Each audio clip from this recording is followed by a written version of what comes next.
Welcome back. Today marks the last day of the public consultation period on retirement protection. Concerned groups expressed their views to the chief executive ahead of his weekly executive council meeting this morning. They want the government to set up a universal pension scheme for all. Len Cheng-Ying said the government will assess all the views submitted during the consultation period. He stressed, however, the need to consider society's financial burden when finalizing a protection policy. The group buying website Be Crazy has been closed. The Consumer Council says it's monitoring the case. The website provided products and services at reduced prices if enough purchases were made.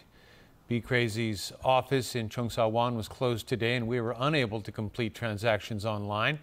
In a statement, its parent company, Australia-based in Sogo, said that it was shutting down business in Southeast Asia, including Hong Kong. The firm says it will contact customers over the next few days to discuss issues such as refunds. The Consumer Council has expressed concern and urged customers to keep their receipts to help pursue their claims. Shampoo company Bawang International is appealing a court decision that ordered Next magazine to pay the firm $3 million in damages for libel. Bawang now wants to seek $470 million. The shampoo business argues the penalty handed down by the High Court last month is too lenient. Bawang points out the amount of damages ordered falls far short of the $630 million it had sought. The case surrounds a 2010 Next magazine article that claimed Bawang shampoo contained a carcinogenic substance. The company denied the accusation and said it suffered huge losses as a result. The magazine was found guilty of libel. A British man has been arrested in the United States for trying to assassinate presidential candidate Donald Trump. In another development, Trump fired his campaign manager in a campaign tactic aimed at beating Hillary Clinton. Michael Sanford was arrested on Saturday at a Trump rally in Las Vegas. Police say the 20-year-old tried to grab an officer's gun but wasn't able to. He told Secret Service agents he wanted to shoot and kill Trump and was prepared to die trying. He admitted he practiced shooting at a gun range the day before and vowed to try and assassinate Trump again if he's released. The British citizen was living in the U.S. illegally and is now being tested for mental illness. On to the firing of Trump's campaign manager. Corey Lewandowski is the man credited with helping Trump with so many Republican presidential nominating contests. His recipe for success: let Trump be Trump. My strategy has been, and at some level was successful, is let Trump be Trump. And you've got a person who has completely changed the way that politics is viewed in this country for the better. While that worked in the beginning, others behind Trump's campaign, including his children, think Lewandowski's strategy is angering Republican Party leaders. That anger includes racist rhetoric and pushing the Muslim ban, which was perfect ammunition for Democrats backing Clinton. Still, Lewandowski had nothing but praise for Trump and hopes to work for him in the future. If I can play a role in this campaign, whether it's formal or informal, that would be an honor for me to have. And I can tell you it's been such an honor and a privilege to be part of this from the beginning. Trump's children insist cutting ties with Lewandowski is about ensuring their father wins the general election. And his replacement, Paul Manafort, is just the man for the job. Next, gridlock in the U.S. Senate as it rejected 4 measures on restricting gun sales just 1 week after the Orlando nightclub massacre.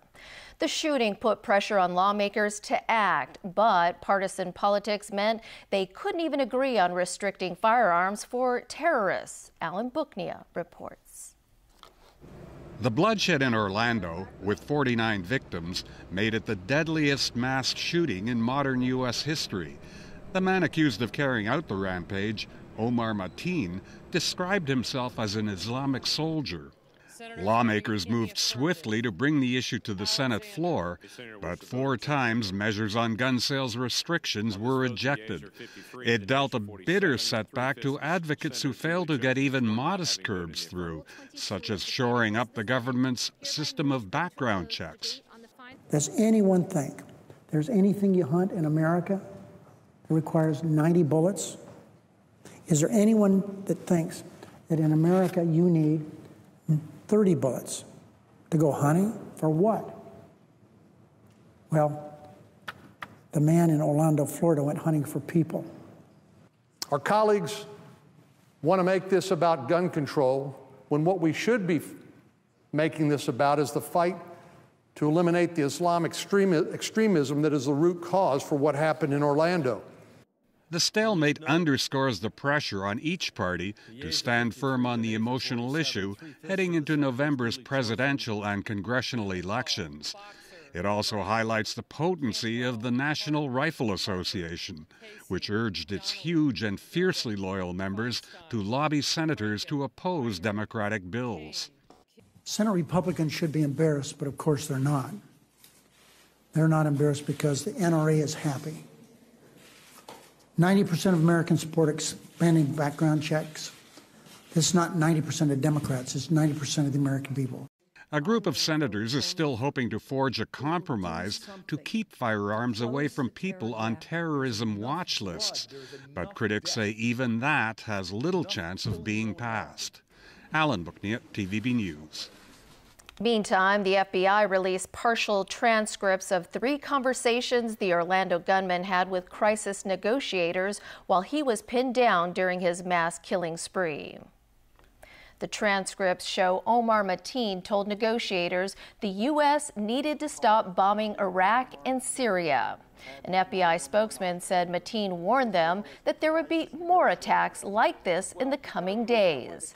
But the FBI insists there is still no evidence that he was directed by a foreign terrorist group. All right, Chris, what do you have for us today?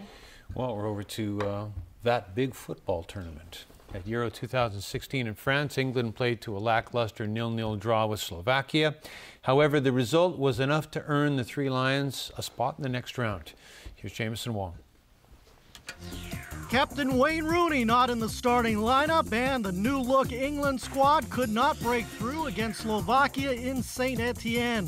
Still, Roy Hodgson's side with a win and 2 draws qualified for the knockout stages as the second-place team in Group B. Huffing and puffing, but yeah, couldn't get it there in the end.